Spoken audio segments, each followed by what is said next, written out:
April 14th, 2026, Tuesday of the second week of Easter. Reading 1, Acts chapter 4, verses 32 to 37. The community of believers was of one heart and mind, and no one claimed that any of his possessions was his own, but they had everything in common.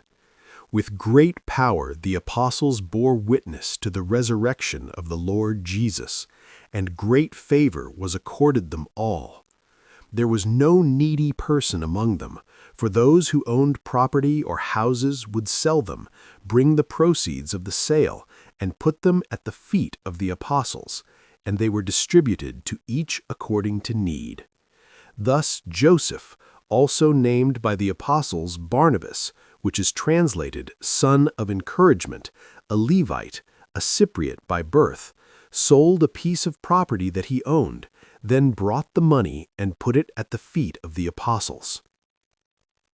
Responsorial Psalm. Psalm 93, verses 1ab, 1cd through 2, 5. The Lord is King, he is robed in majesty. The Lord is King, in splendor robed. Robed is the Lord and girt about with strength. The Lord is King, he is robed in majesty. And he has made the world firm, not to be moved. Your throne stands firm from of old. From everlasting you are, O Lord. The Lord is King, he is robed in majesty. Your decrees are worthy of trust indeed. Holiness befits your house, O Lord, for length of days.